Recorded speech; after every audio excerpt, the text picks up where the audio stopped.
Bonjour Samuel Calvo, Bonjour. quel bonheur. Les experts qui sont champions du monde pour la 6e fois. Bravo au handball français. Hein. Oui, c'est ça. Ils sont recordman absolus avec ce nouveau titre planétaire. Ils frôlent même l'invincibilité. 16 ans après le triomphe des costauds à domicile, Oui. ils réitèrent l'exploit à Paris-Bercy devant plus de 15 000 spectateurs. Et Nicolas Karabatic et sa troupe auront dû puiser dans leur dernier retranchement pour trouver la force de prendre plus clairement l'avantage, puisqu'à la mi-temps, le score était très serré, 18-17, grâce à un effort collectif et une performance extraordinaire du nouveau gardien titulaire des Bleus, Vincent Gérard. Ils se sont finalement imposés 33-26. Allez, on va écouter la réaction des joueurs. À chaud, ils sont sur un petit nuage. Regardez. C'est magnifique, la médaille elle est très belle.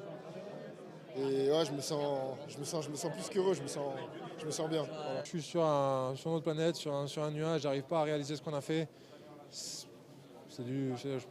J'arrive pas à réaliser parce que c'est tellement beau. Comme je dis, il y a eu aussi beaucoup de délivrance après ce coup de sifflet final. Il y avait énormément d'émotions, énormément de pression. Donc voilà, il y a eu énormément d'émotions et c'est vraiment dur à décrire et à réaliser qu'on est encore une fois champion du monde chez nous, devant nos publics. C'est plus que beau.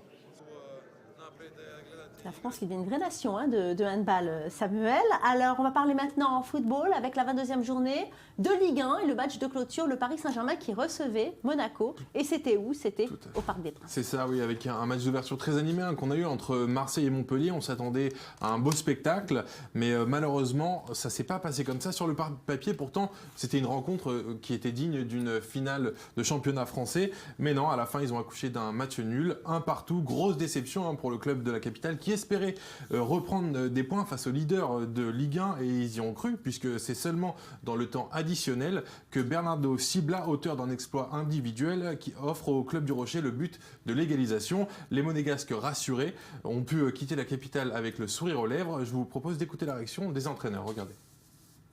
Bon, n'est pas les meilleurs résultats, mais n'est pas les pires. Et après, je crois que l'équipe continue les progressions. Et on va continuer. Pour ça que le championnat, c'est la régularité à 31 journées. Aujourd'hui, nous sommes à 3 points de Monaco, à 3 points de Nice. C'est un match.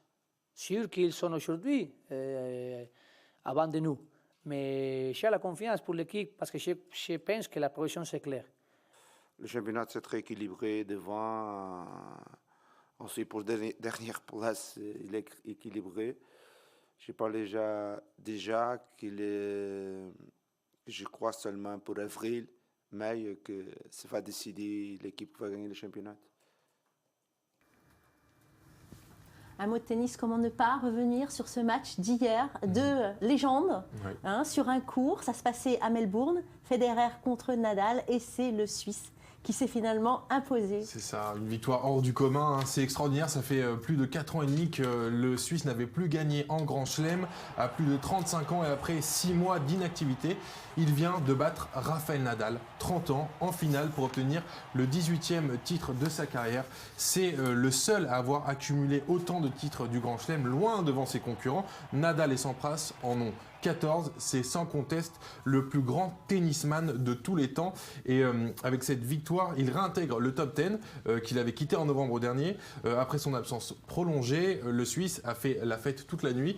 On le voit sur ces images, en fait, il n'a pas dormi de la nuit. Ouais, il n'a pas dormi la nuit, il a bien fait de ne pas dormir pour célébrer cette victoire parce que 18 titres en Grand Chelem, ça te fête au moins toute une nuit. C'est vrai. Merci beaucoup, c'est fini pour aujourd'hui. On se retrouve demain pour une nouvelle édition, ce soir 19h. Paris-Jaffa avec Paul Amar, 20h, le journal de Jean-Charles Banoun. Excellente après-midi à vous tous et on se retrouve demain évidemment pour un nouveau direct. À demain.